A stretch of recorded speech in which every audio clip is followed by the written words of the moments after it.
오늘 본문을 살펴보기 전에 한 사람을 먼저 말씀드리고자 하는데, 그 사람은 누가복음 12장 19절부터 20절에 나오는 어리석은 부자입니다. 그 부자는 이렇게 말을 합니다. 내 영혼아 여러 해 쓸 물건을 많이 쌓아두었으니 평안히 쉬고 먹고 마시고 즐거워하자 하리라되, 하나님이 이르시되 어리석은 자여 오늘 밤에 내 영혼을 도로 찾으리니 그러면 내 준비한 것이 누구의 것이 되겠느냐. 이 어리석은 부자가 굉장히 많은 소출을 거두고 그 많은 소출을 넣을 저장 공간, 즉 창고를 만들겠다는 고백이 이 본문에 등장을 합니다. 그런데 이 똑같이 이제 풍년을 누렸던 요셉은 전혀 다른 내면의 상태를 보여주고 있죠. 풍요 앞에 선 두 사람, 이 어리석은 부자와 또 오늘 본문에서 말하고 있는 이 요셉, 둘 다의 곳간이 가득 찼지만 그러나 한 사람은 무너지고 한 사람은 열방을 살리는 생명의 도구가 되었습니다. 두 사람의 풍요는 동일하였지만 풍요의 성격과 내면의 상태가 전혀 달랐다는 것을 기억해야 됩니다. 한 사람의 풍요는 우연한 수확이었다면 오늘 본문에서 말하고 있는 요셉의 풍요는 바로 하나님의 계시 안에 있는 풍년이었다는 사실이 차이점입니다. 중요한 것은 내가 풍부에 처해 있느냐, 비천에 처해 있느냐, 이제 그것이 아니라 내가 얼마나 그 풍부와 비천 앞에서 나의 내면을 하나님 앞에서 올바로 가지고 있느냐를 우리가 생각해 볼 수 있겠죠. 다시 말하면 하나님이 정말 내 인생의 주관자이시냐, 그것은 그 사람이 풍부에 처해 있느냐 비천에 처해 있느냐가 아니라 그 사람이 풍부 앞에서 또는 비천 앞에서 어떤 내면의 상태를 유지하느냐, 이것이 바로 핵심이라는 것을 생각해 보고자 합니다. 자, 그러면은 오늘 본문을 두 가지의 장면으로 나누어서 생각해 보고자 합니다. 첫 번째 장면은 37절부터 46절까지의 내용인데요. 바로 이 요셉이 존귀 여김을 받고 지혜와 명철의 사람이었다는 장면을 함께 살펴보겠습니다. 먼저 37절 말씀을 보시면은 바로와 그의 모든 신하가 이 일을 좋게 여긴지라. 여기서 말하는 이 일은 바로 이 이전에 앞에 있는 문맥을 이야기하고 있는 것이죠. 바로가 꾼 꿈을 요셉이 이제 해석하면서 이 일은 7년간 큰 풍년이 있을 것이고 그 뒤에 7년은 풍년을 잊게 할 만큼의 아주 극심한 흉년이 있을 것이다. 그러므로 저장고를 만들어서 우리가 이것을 풍년의 시대의 흉년을 준비하자라는 그 일을 바로와 그 온 신하들이 좋게 여겼다는 내용을 하고 있습니다. 그러면서 바로가 요셉을 극찬하면서 이렇게 이야기를 합니다. 이와 같이 하나님의 영에 감동된 사람을 우리가 어찌 찾을 수 있으려 하고. 굉장한 극찬이라고 할 수 있습니다. 그냥 보통 칭찬이 아니라 정말 뛰어난 사람이네, 정말 보기 드문 훌륭한 젊은이네, 이 정도의 표현이 아니라 아주 극찬을 한. 왜냐하면 이방 사람이지 않습니까? 지금 바로는 애굽이라는 큰 대제국을 다스리는 통치자 입장에서 지금 한 이 표현이 얼마나 큰 극찬인지를 우리가 알려면 애굽이 어떤 나라인지를 생각해 보아야 합니다. 애굽은 당시 고대 근동의 유일한 초강대국이었습니다. 오늘날 우리가 이제 전 세계를 살펴보게 되면은 여기도 강대국이다, 저기도 강대국이다, 이런 이제 강대국끼리 충돌하는 일들이 많이 일어나지 않습니까? 불과 얼마 전까지만 해도 초강대국 하면은 미국 한 나라였습니다. 근데 지금은 러시아, 그 다음에 중국, 인도, 물론 아직까지 이제 전 세계를 주름잡고 있는 나라는 미국이라는 의견에 많은 사람들이 동의하겠지만 이제 앞으로 점점 더 새로운 신흥 강국이 등장하고 있는 것이 우리가 살고 있는 세계의 한 단면이라고 할 수 있습니다. 그러나 그 당시에 이 고대 근동에서 애굽은 초인류 국가, 아주 힘이 센 그런 초강대국이었습니다. 나일강의 범람으로 매년 풍년이 보장되는 나라였을 뿐 아니라 군사력과 경제력과 문화에서 다른 그 어떤 나라도 넘볼 수 없는 나라가 바로 애굽이었습니다. 그렇기 때문에 바로는 단순한 그 애굽의 한 왕이 아니라 신으로 숭배받던 존재이기도 했습니다. 당시 이 바로 주위에 얼마나 많은 문과 문무를 겸비한 사람들이 있었겠습니까? 최고의 술사들과 박사들이 바로 옆에 쫙 서 있는 것이죠. 천문과 수학과 의학과 행정과 모든 것을 두루 갖춘 당대 최고의 지혜자들이라고 불리는 사람들이 바로 이 바로 곁에 서 있었습니다. 그런데 그 바로가 이 노예 청년인 요셉 앞에서 이렇게 고백합니다.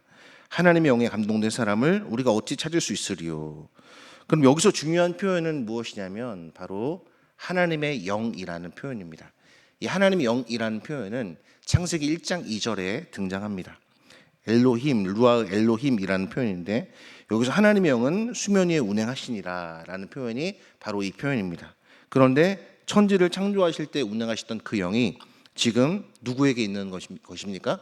바로 이방 왕인 바로의 앞에 있는 노예 출신 청년인 요셉의 위에 있는 것입니다. 이것이 이방 왕인 바로의 입을 통해서 드러나고 있는 것이죠.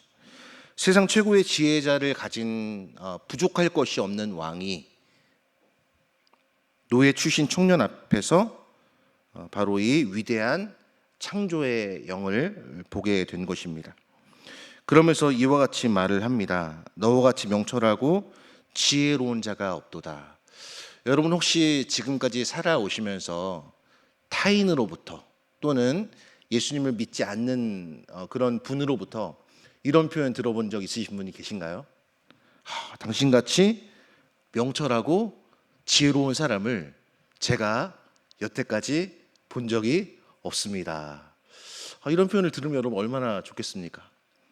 너무나 자연스럽게 전도가 될 텐데 적어도 저는 아직까지는 이런 소리를 들어본 적은 없습니다. 그렇다면 여기서 말하는 이 지혜는 어떤 지혜를 말하고 있는 것일까요? 이 지혜는 바로 인간적인 탁월함이 아니라 하나님께로부터 온 지혜라는 것을 말씀합니다. 잠언은 우리에게 말씀하고 있습니다. 여호와를 경외하는 것이 지식과 지혜의 근본이요 거룩하신 자를 아는 것이 명철의 시작이니라라고 말씀합니다. 그리고 바로가 요셉에게 곧 이어서 네 가지의 행동을 하게 되는 것을 봅니다. 첫 번째는 무엇입니까? 인장 반지를 빼어 요셉의 손에 끼웠습니다. 그것이 42절에 나옵니다. 이 인장 반지라는 것은 단순한 장신구가 아니라 왕의 도장입니다. 바로의 이름으로 문서에 도장을 찍을 수 있는 권한이 바로 이 인장 반지의 역할이었습니다. 그러니까 지금 바로가 요셉에게 인장 반지를 끼워서 넣어준다는 것은 어떤 의미입니까? 바로 자신의 권한을 요셉이 행사할 수 있도록 권한을 이양한 것이라고 볼 수 있죠. 오늘날로 말하면 국가 최고의 어떤 지도력을 위임한 것이라고 할 수 있습니다. 둘째로 어떤 행동을 취했습니까? 세마포 옷을 입혔습니다. 세마포 옷. 이것은 당시 애굽에서 왕족과 고위층들만 입을 수 있는 옷, 그리고 옷감, 바로 그것이 요셉에게 입혀준 세마포 옷이었습니다. 요셉이 입고 있었던 옷은 노예의 옷이었습니다. 감옥에서 나온 죄수의 옷이었죠. 그런데 이 노예와 죄수의 옷을 한 번에 세마포의 옷으로 바꿔준 것이죠. 그 옷이 벗겨지고 세마포가 입혀졌고 그의 신분이 완전히 공식적으로 바뀌게 되었습니다. 바울은 골로새서 1장 13절에서 우리에게 이와 같이 말씀합니다. 그가 우리를 흑암의 권세에서 건져내사 그의 사랑의 아들의 나라로 우리를 옮기셨다라고 말씀합니다. 그러니까 우리의 정체성은 우리가 흑암의 권세에 매여 있던 자였는데 이제는 예수 그리스도께서 친히 우리를 어디로 옮기신 겁니까? 그의 사랑의 아들의 나라로, 아들의 사랑의 나라로 우리를 옮기신 것이죠. 어둠에서 빛으로, 흑암에서 사랑의 나라로 우리를 옮겨주신 것입니다. 요셉의 세마포 옷이 바로 이런 의미라고 할 수 있습니다. 신분이 옮겨지고 정체성 자체가 완전하게 바뀐 모습을 지금 두 번째 모습으로 보여줍니다. 세 번째는 여러분 무슨 행동을 취했습니까? 금사슬을 목에 걸었습니다. 이 금사슬이란 당시 애굽에서 이 고위직의 상징으로 알려져 있습니다. 공식적인 권위의 표시죠. 요셉의 총리 직분이 지금 온 백성 앞에서 선포되고 있는 것입니다. 넷째는 버금수레에 태웠습니다. 이 버금수레가 무엇인지 찾아보니까 바로 다음 서열의 수레. 오늘날 이제 대통령이 타는 그 관용차가 있지 않습니까? 관용차가 뭐 한 대가 아닙니다. 굉장히 여러 대가 있는데 뭐 오늘날 말하는 총리가 타는 차, 이제 그 정도로 이해하면 되지 않을까 싶습니다. 바로 다음 서열의 수레인데 애굽에서 두 번째로 높은 자리이죠. 백성들이 요셉의 수레 앞에서 무릎을 꿇었습니다. 그리고 엎드리라라는 그러한 소리가 울려 퍼졌습니다. 지금 요셉은 어떤 사람이었냐면 노예였습니다. 그리고 죄수였습니다. 그런데 갑자기 애굽의 총리가 된 겁니다. 이 일은 다 하나님의 계획과 섭리 안에서 일어난 일이고 하나님의 영에 감동된 이 한 사람에게 일어난 놀라운 일이라는 것입니다. 그러면 우리가 성경 전체를 볼 때에 이렇게 성령에 감동되고 하나님의 지혜를 받은 사람, 이것을 누가복음 2장 52절에서는 이렇게 말씀합니다. 예수는 지혜와 키가 자라가며 하나님과 사람에게 더욱 사랑스러워 가시더라라고 말씀합니다. 바로 지금 요셉이 가리키고 있는 분이 누구시냐? 바로 예수 그리스도시라는 것을 우리가 알 수 있습니다. 요셉은 형제들에게 버림받고 노예가 되었고 죄수의 자리에까지 아주 낮아졌습니다. 가장 깊은 낮아짐을 통과했죠. 그런데 그 자리에서 지금 요셉은 이제 잠시 후에 살펴보겠지만 모든 사람을 살리는 그러한 자로 높아지게 됩니다. 바로 십자가를 통과하신 그리고 부활로 승귀하신 예수 그리스도의 모습이 지금 요셉의 모습 안에서 드러나고 있는 것입니다. 그래서 이제 이후의 모습을 보게 되면 46절에 요셉이 애굽 왕 바로 앞에 설 때 30세라 그가 바로 앞을 떠나 애굽 온 땅을 순찰하니라라고 말씀합니다. 여기서 온 땅을 순찰한다는 표현을 우리가 주목해서 살펴보아야 하는데 역대하 16장 9절은 우리에게 이와 같이 말씀합니다. 여호와의 눈은 온 땅을 두루 감찰하사 전심으로 자기에게 향하는 자를 위하여 능력을 베푸신다라고 말씀하고 있습니다. 지금 하나님께서 온 땅을 감찰하신 그 사역을 지금 누가 하고 있는 것입니까? 요셉이 지금 하고 있는 것입니다. 요셉이 위임받아서 행하고 있는 것이죠. 바로 이 모든 것들이 예수 그리스도를 가리키고 있는 그러한 모습이라고 할 수 있습니다. 첫 번째 장면을 우리가 살펴보았고 이제 두 번째 장면을 살펴보겠습니다. 그것이 이제 47절부터 57절까지의 말씀인데요. 이제 두 번째 장면을 살펴보기 전에 우리가 또 한 가지 중요하게 보아야 될 것은 45절 말씀입니다. 우리 45절 말씀을 한번 다 같이 읽어보겠습니다. 45절 시작. 그가 요셉의 이름을 사브넷 바네아라고 하고 또 온의 제사장 보디베라의 딸 아스낫을 그에게 주어 아내로 삼게 하니라. 요셉이 나가 애굽 온 땅을 순찰하니라. 자, 요셉의 이름이 바뀌었죠. 사브넷 바네아라는 이름으로 바뀌었습니다. 애굽식 이름으로 바뀌었죠. 그리고 누구랑 결혼을 합니까? 온의 제사장 보디베라의 딸 아스낫, 즉 이방인이랑 지금 결혼을 하고 있습니다. 이것은 이제 잠시 후에 살펴보기로 하고요. 자, 이제 47절에 보게 되면은 드디어 이제 꿈의 해석대로 풍년이 7째 해 동안 이어지게 됩니다. 47절 말씀에 7해 풍년에 토지 소출이 심히 많은지라 요셉 애굽 땅에 있는 그 7년 곡물을 거두어 각 성에 저장하되 각 성읍 주위의 밭의 곡물을 그 성읍 중에 쌓아두매라고 말씀하고 있습니다. 요셉이 풍년의 때에 흉년을 준비했습니다. 그리고 애굽 각 성에 곡식을 저장하죠. 그리고 49절을 보게 되면은 이 양이 얼마나 많았는지 바다 모래같이 심이 많았다라고 이야기를 합니다. 측량할 수 없을 정도로 셀 수 없을 정도로 많이 있었다는 표현을 바다 모래같이라고 합니다. 이 표현을 익숙한 표현이죠. 창세기 22장 17절에 등장하는 표현인데 하나님께서 아브라함에게 내가 내 자손을 하늘의 별과 같이 바닷가의 모래들 같이 번성하게 하리니라고 말씀합니다. 하나님께서 아브라함에게 하신 이 언약이 지금 요셉의 안에서 그대로 등장하게 됩니다. 그리고 이것이 역사 속에서 이제 요셉을 통해서 이루어지기 시작하는 것이죠. 요셉은 온의 제사장 보디베라의 딸 아스낫과 결혼합니다. 그리고 그 사이에서 므낫세와 에브라임이 태어나죠. 여러분, 이것을 우리가 어떻게 바라보고 이해해야 할까요? 하나님의 선민이었던 이 요셉이 이렇게 이방 여인과 결혼한 것, 이것을 오늘날 신자가 불신자와 결혼한 것, 그렇게 우리들이 생각하면 안 됩니다. 이것은 단순한 개인사의 모습이 아닙니다. 생각해 보십시오. 선택받은 언약 백성이 이방 세계 안으로 들어가게 되는 겁니다. 이거는 단순한 분리가 아니라 침투입니다. 침투. 들어가는 것이죠. 그리고 이방 땅 한가운데서 언약의 씨가 이어지게 됩니다.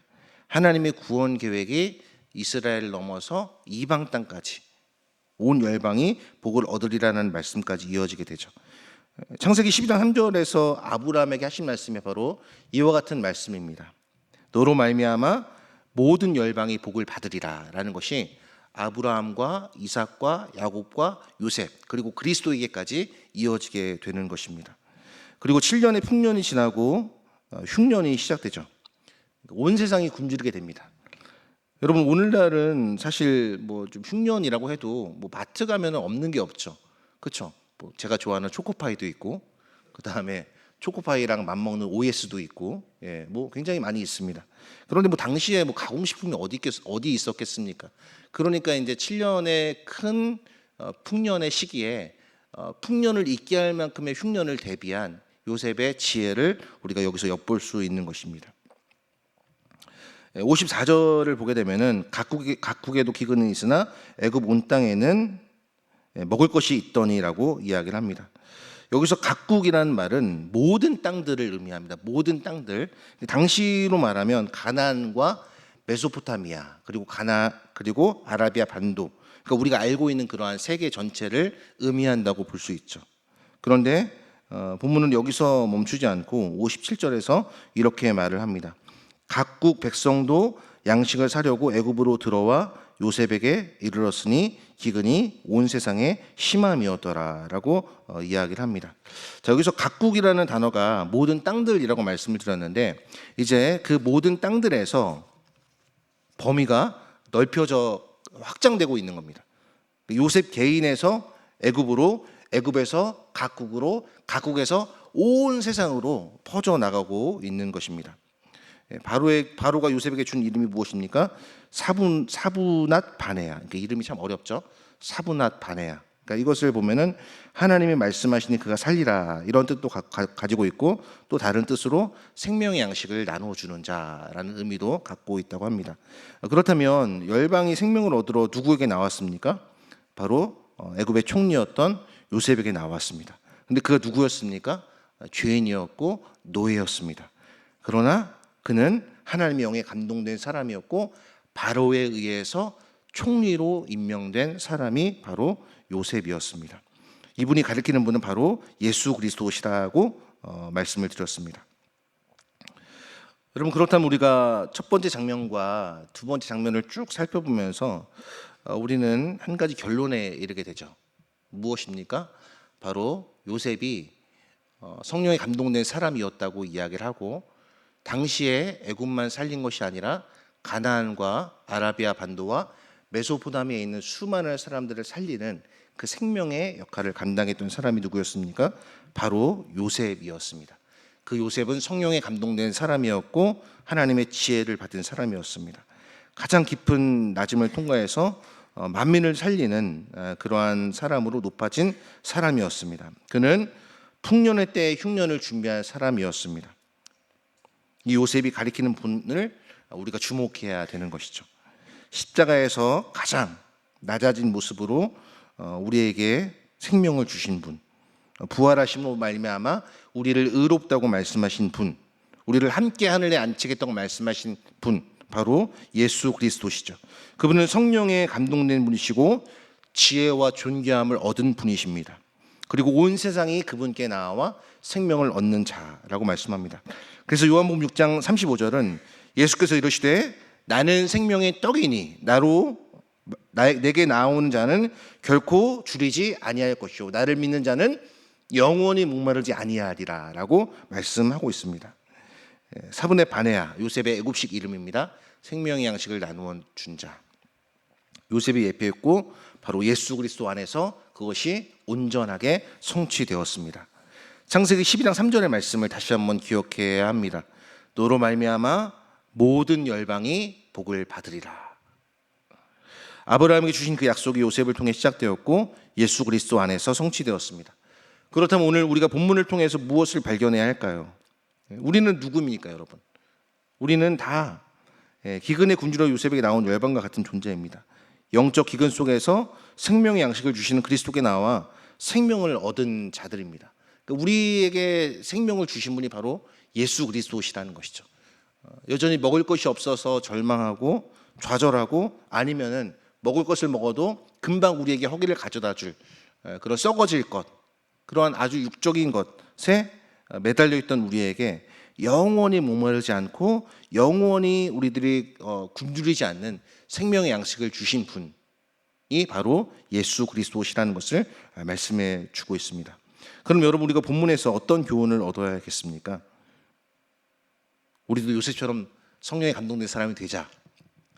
뭐 그것도 틀린 말은 아니지만, 그러나 중요한 것은 우리가 우리에게 새로운 생명과 또 새로운 가치관과 세계관을 주신 그리스도와 함께 연합된 자로서 우리에게 주신 그 충만한 생명, 그 충만한 능력, 그것으로 우리의 가정에서, 또 우리의 목장에서, 우리의 교회에서, 우리의 일터에서 그 충만한 능력과 생명이 예수 그리스도와 연합한 우리를 통해서 흘러가게 만들어야 하는 것입니다. 여러분, 주변을 보십시오. 여러분의 가정 안에는 굶주리고 있는 자가 없습니까? 여러분의 목장 안에는 굶주리고 계신 분이 계시지 않으십니까? 우리 교회 안에는 굶주리고 계신 분은 계시지 않으십니까? 안 계십니까? 이 우리 화봉동 이 교회 주변에는 정말 굶주린 분이 안 계실까요? 그렇지 않습니다. 우리의 가정에도, 우리의 목장에도, 우리의 교회에도 여전히 이 영적 기근 안에 있는 수많은 사람들처럼 그러한 기근과 그러한 가람이 있는 지체들이 있을 것입니다. 그것을 볼 수 있는 안목, 관점, 통찰력이 우리에게 있어야 합니다. 그런데 그것은 거저 보이는 것이 아니라 우리가 하나님의 영에 감동될 때 하나님께 받은 지혜로 볼 수 있는 것입니다. 그래서 이제 옛날 어른들이 무엇이라고 말씀을 했냐면 눈이 보배다라고 했습니다. 눈이 보배다. 저도 이렇게 얼굴의 비율을 보면 눈이 크지 않습니다. 작습니다. 그러나 우리가 하나님의 영에 감동되면, 우리가 하나님께 지혜를 받으면 이 작은 눈으로도 하나님의 마음을 가지고 볼 수 있는 안목과 관점이 생기게 되는 것입니다. 사랑하는 성도 여러분, 이런 사람들이 되시기를 바랍니다. 우리는 비록 작고 우리 교회는 여러 가지로 부족하고 연약해 보일 수 있지만, 그러나 우리 교회가, 우리 자신이, 우리의 목장의 구성원들이 하나님의 영에 감동되고 성령으로 충만하면 정말 신기하고 놀라운 일들이 우리 가정 안에서, 우리의 목장 안에서, 우리 교회 안에서, 우리의 일상 안에서 나타나게 될 것입니다. 이런 은혜를 사모하면서 그 하나님의 주권적 은혜 안에 거하는 우리 모든 성도님들 되실 수 있게 되기를 예수님의 이름으로 간절히 축복합니다.